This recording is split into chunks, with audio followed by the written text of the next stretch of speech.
when the working people realise that they are being taxed just to stay in their own home, this will be the biggest revolt since the poll tax.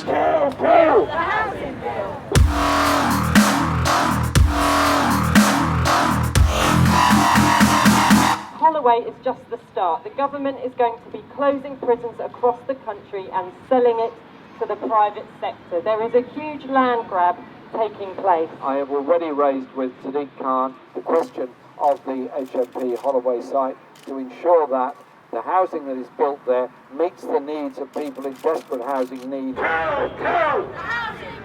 We want to see more prisons closed, but what the government's doing, they're going to sell the land and build 9 new prisons. And that's why we are here today to call on the site to provide council housing and investment in support services for women. There are many things that could be done on that site. One of them I hope will happen is a women's centre built there. Women are being moved out of London, they're being sent all over the country. Their families cannot visit them, they don't have the local connections to employment services, to housing.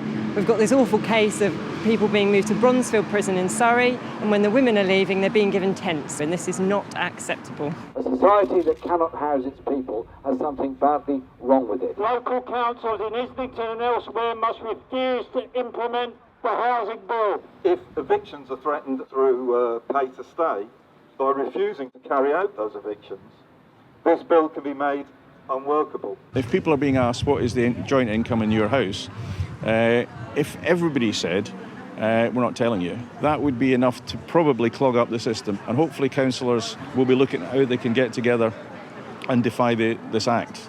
And we see it as ultimately a poll tax moment. 40% of Tory MPs are buy-to-let landlords. They are passing legislation which is going to directly line their own pockets. Those people are causing a crisis which they are benefiting from.